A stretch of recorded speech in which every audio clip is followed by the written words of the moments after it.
Oh yeah, I love it. I love it. I love it.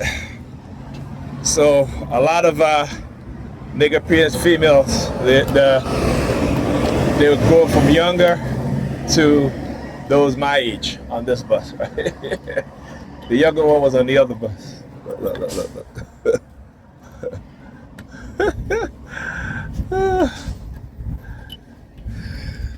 Tell you, they walk past me and try to do the hand signals. I just got to turn the phone, record what it is that they're doing. Oh yeah, so the New York Predator Department using the sirens again. Also the New York Fecal Department, fire engine number 2, right? Came driving really, really fast. Guy with the dreads again. See, I keep telling you guys. All right, let's see if I can show you. Let's see, he goes into the building there. Yeah, there he goes right there. Guy with the dreads, right? They're constantly. I mean, that's just to tell you how evil these people are, right? You know what I'm saying? Like I said, stop pretending to be good Christians and good people when you know you're not. Right? A lot of Hasidic Jews out here tonight. What's going on?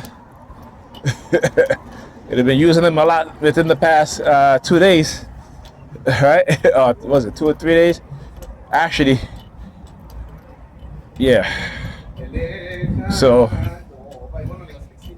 you know, and the reason why too, because I've been posting a lot of stuff about the genocide taking place, and the new evidence discovered that you know, the Israeli government knew, the military knew that it was an attack, and I think they planned it, they orchestrated it.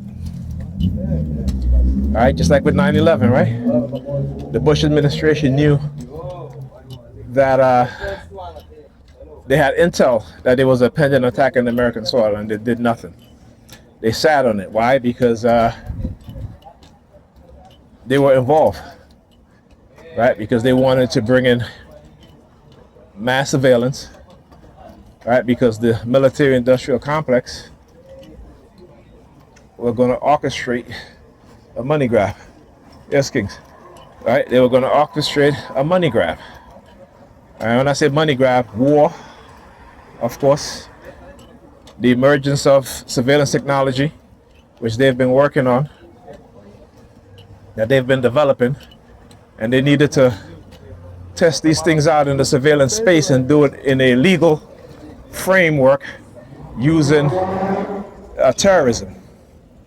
Right? You have to understand these people, how they think, their mindset, who they are.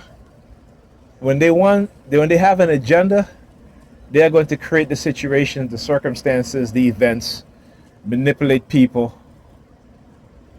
right? In order to usher in what it is they do. These people, they plan these things. As Whitney Webb said, this is nothing new. She's talking about this. These things go back to the Iran-Contra scandal in the 1980s, where the government allowed the drug cartels to flood black and brown communities, black and Hispanic communities, not black and brown communities. I hate to use the word brown for Hispanics because they're not brown. I'm brown. Look at my skin complexion. I'm brown, but I'm black. I'm just a lighter shade of black. Okay? So the Hispanic or Latino community, or the Latinx community, but predominantly the black community, right? And through drug busts, they took those money and laundered it to buy weapons from Iran and ship it to Nicaragua, right? To overthrow the elected government.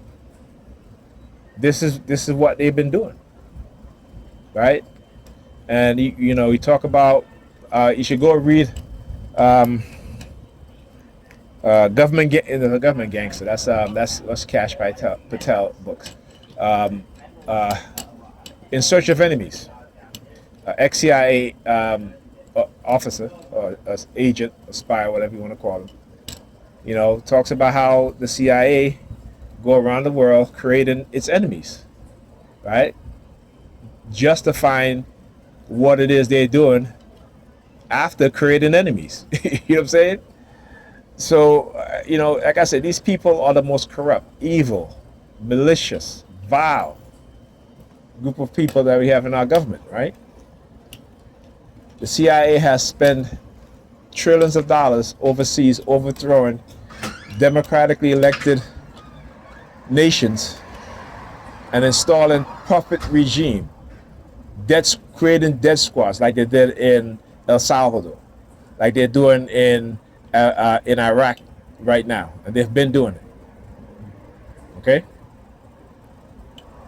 and so when they want to test out some of these things, particularly psychological operations with the cognitive warfare thing, we as black people again become the victims of their criminality, because they're going to always use us. They use us to experiment on.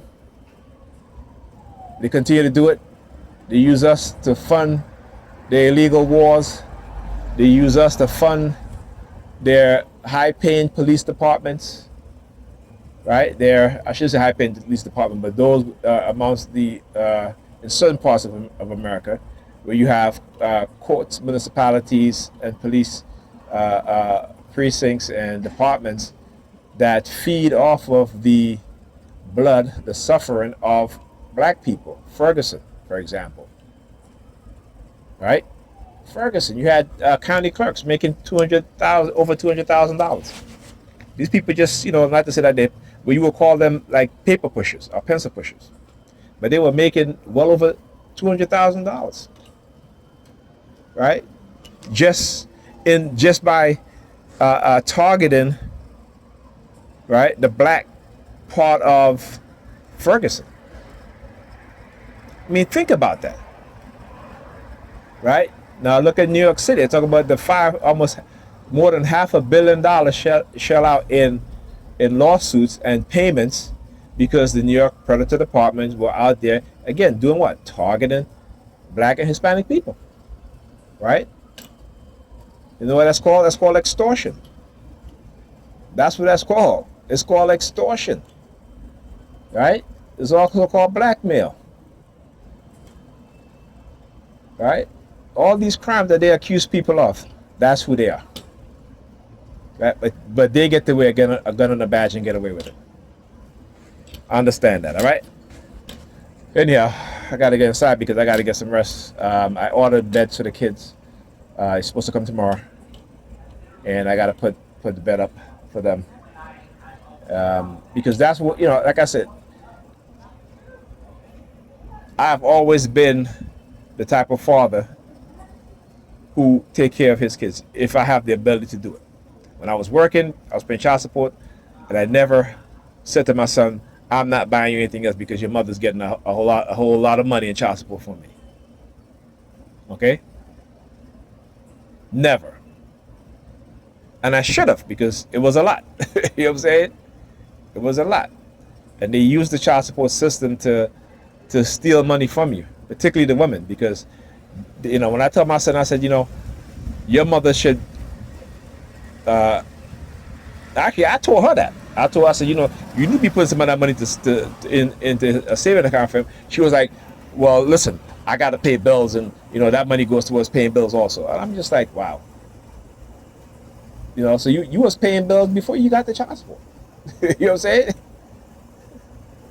So, but I want you to understand how they don't, when they get the money, they're not thinking about their children. They're thinking about them and their bills. That's what they're thinking about. Okay? That's what they do. You know what I'm saying? So, as I said, for men, let me tell you, I advise young black men, you know what I'm saying, do not have children with women who are religious, because they have no sense of awareness, they have no consciousness, and they don't care about you. What they care about is what they can get from you. They don't see you, right? They see their idea of you. Until they get to see you for who you really are, then it's like, well, I don't like you. You know what I'm saying? So understand that. Get women who are aware, self-aware, who hold themselves accountable and hold you accountable, who are fit. They don't got to be gorgeous or beautiful. They can be average looking to cute, to very good looking. Stop chasing these IG models because they're not ideal women. Okay? They're selling their looks. All right? Get you a woman who is supportive, nurturing, caring, right? Who doesn't mind and doesn't, not say who doesn't mind, but how she treats you as a man, it shows you that she was raised not only to respect you as a man, but to understand and know who she is as a woman and being feminine. All right? So with that being said, talk to you guys in the next video.